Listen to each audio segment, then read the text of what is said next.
Hey, today at the office, our boss has asked Nancy if she can create or provide him with an amortized mortgage schedule, which an amortized mortgage schedule is basically a collection of various loan elements. In this case, for a mortgage that's 30 years, the boss is interested in what kind of equity he will have put into this home after a 5-year period and a 10-year period. Is that right? Yeah, that's what he wants. Okay. So we're going to do that. We're going to create that amortized schedule today, right? All right, let's get on it. All right. Okay, this is the model that Nancy and I worked on and created for the boss. So this is a fixed rate mortgage loan amortization schedule. And as we mentioned, it is a collection of loan elements. And what we mean by that is how much principal has been paid, how much interest has been paid, cumulative principal, cumulative interest, remaining principal, and equity, which is what the boss man is looking for in the first place. So this particular model has the loan data that we need. We're going to calculate what the monthly payment would be, which is pretty consistent with the fixed rate. So we only need to calculate it once, right? Right. These periods, or the period, is the actual payment. So this is the first month, second month, third month. So period is each payment. The way we've worked our model out is we're not going to go all the way through the 360 or 30 years. We're just going to go through a 2-year and then jump to a 3-year, 4-year, 5-year, 10-year, 20-year, and what happens at the 30th year. Okay. Or the 30th year's last payment. Right. Okay, so these are payment periods. Make sense? Sure does. All right, so Andy, why don't you go ahead and cover his payment, what his monthly payment would be first. Okay, I'll get that. And here we go. All right, now, so you want me to do the payment calculation. So for this loan, the boss man's 4375 APR, 30-year, 325,000. It's all there, right? So right. We're going to go to the formulas menu, the function library, financial, and we just need the payment function, and there it is. So we enter the rate, and that's the APR, and we make monthly payments 12 a year, so that's divided by 12. The MPAR, there's 360 payments in this. Now, the thing about present value is this really needs to be a negative because it's a debt, right? Right. Isn't it? Okay. Future value, we don't want to owe anything at the end of the entire loan period, and the type of loan is a 0 or first payment's due in 30 days or so. Is that right? Yep. Okay, so comes back, says we calculated out for a monthly payment of $1,622.68. Right. That's just principal and interest alone. Okay, just principal and interest. Right. Now, does that mean we know how much our boss's monthly house payment is? Exactly. Yes, we do. Something to hang over. Mm-hmm. Yeah. All right. All right. We'll move on now and start calculating these other elements that are pretty important in this schedule. Okay, good. Here we go. Okay, what I'm going to be calculating is how much of his payment will be going towards principal only. Okay. Okay? So we'll go up here into the function library, into our financial, and it's called the PPMT. That's what we're looking for. All right. So again, we'll enter our rate, and this is an absolute reference because we don't want that to change, and that's divided by 12. Our period 1, that will change as I fill down, so that is not an absolute reference. Okay. Our NPER, 360, that will not change. Present value, that won't change. Future value, again, it will not change. And our type will not change. Okay? So of this payment of $1,622 for the first payment, $437 is going just towards principal. I see. All right. And as I fill down, you can see that this will increase.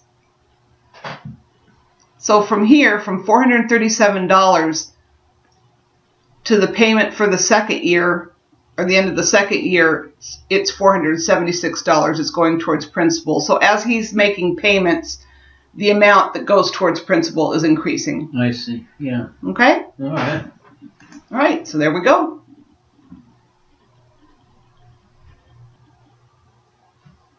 All righty, now I'm going to be figuring the interest that he's going to be paying every month and exactly how much is going to be coming out of his payment that's just going towards interest. Okay. So that's called the IPMT. So again, we'll go up to our function library, your financials, look for the IPMT, which is right there. And like before, we'll put in our interest rate. It's an absolute reference because it doesn't change, divided by 12. Our period, it will change when we fill down, so I leave that alone. NPER.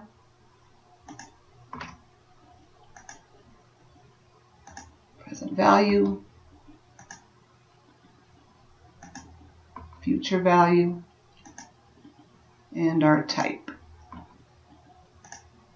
Okay, so what that's showing here is that $1,184 and change is how much of this payment will be going just towards interest. Now to make sure that this is accurate, I'm going to do a little formula here, and I'm going to add these two together. Take the principal plus the interest, see what I come up with. And I come up with 1622.68. So I know that it's working. Yeah, that's good. Okay? You know what's interesting about this? The lender really makes out pretty good here because yeah, they do. Look at how much is going to interest Mm-hmm. and how much is going to the principal. Exactly. Wow, that's crazy. It'll change as the years go by, though. Okay. All right, so now I'm going to fill down, and now what will happen is this will decrease as the years go by. Oh, that's right. Principal increases. Mm-hmm. And interest decreases. Okay. Yeah, and leave Okay. that from 1184 down to 1146 after the end of the second year. Right. That's interesting. So there's your interest calculation. Cool. Okay, Andy, why don't you take a whack at the cumulative principal? Okay, so in this column then what we're calculating for is the accumulation of principal payments. This particular period, 1, would just be 437.78. That's all it could be. But as we work our way down, we want it to accumulate them all together so that we know what the total or aggregate is, right? Right. So we're going to go to the formulas menu, function library, financial, and we're looking for cum prints. Our rate, APR, divided by 12. At the point now we're getting so used to this, we know exactly what we're doing, don't we? Right. And the future value. Okay, now this is important. In the starting period, it's the first payment. We do want to fix that. We want to absolute reference that cell because we don't want that to move. We want to start there.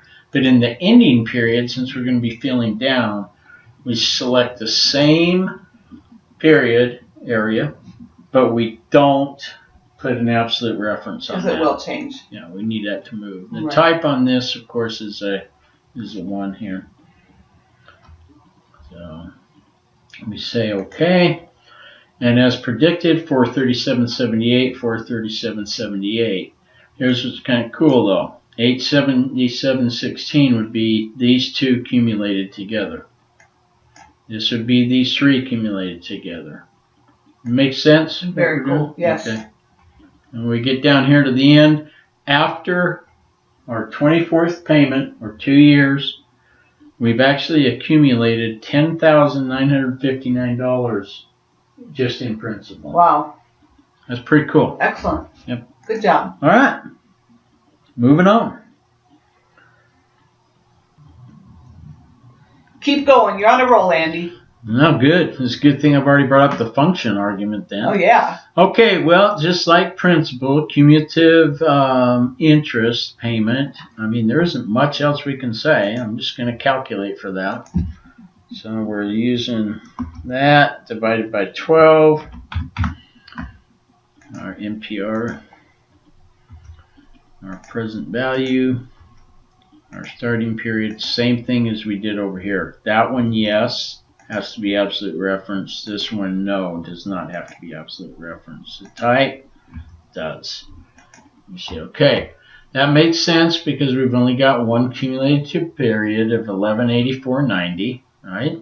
But if we drag that down, this is these two added together.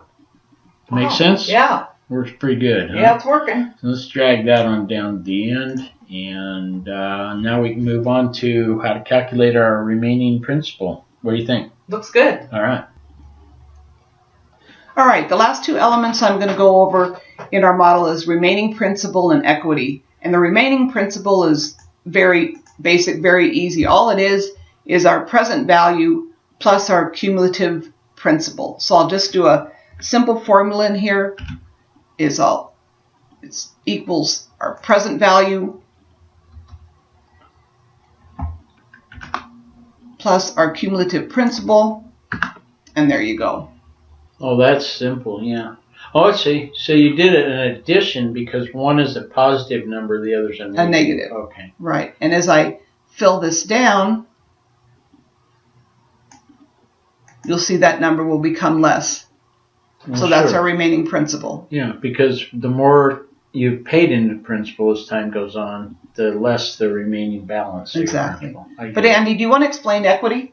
Well, what we talked about earlier was this can't be true equity because we really have no idea when the boss said, what's my equity in 5 and 10 years? How do we know what appreciation or depreciation the value of the house is experienced? We don't know if it's gone up in value or down in value, just, the house itself. Right, so it's impossible to give them an accurate number. So really, an equity in this case is nothing different than your cumulative principal. This is how much equity in just principal you have in the home right here, month over month.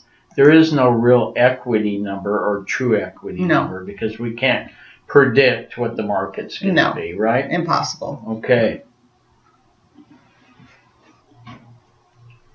Okay, I've already auto-filled these down for 3 years, 4 years, 5 years, 10 years, 20 years, and 30, and 30 years. Yeah. But most importantly, our boss wanted the 5 years and the 10 years. And right here, he wanted to know his equity right here and right here. So at the 5-year mark, what his equity would be, and at the 10-year mark, his equity. But again, like we explained before, this is only based on the information we have here. It's not based on the market changes.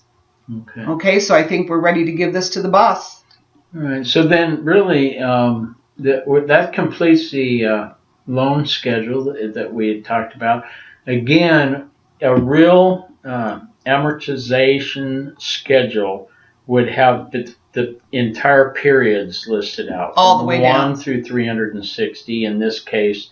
But, if it's a 10-year loan or whatever, then, whatever the case may be. But that's a true schedule. Anyhow, this is ready to go to the boss now, right? Yeah, it is. Okay. Okay, Andy, the boss has got his amortized mortgage schedule. He's happy as can be. And we've done it again. So he knows how to use it or work it? Yep, I showed him how to use it, and he's just thrilled. Yeah. Are we successful with this stuff or what? Yeah, we are. I just love doing these models. But you know what? It's that time again. What time's that? Let's get out of here. Time to go home. I'm out of here. Good night. Good night, Andy.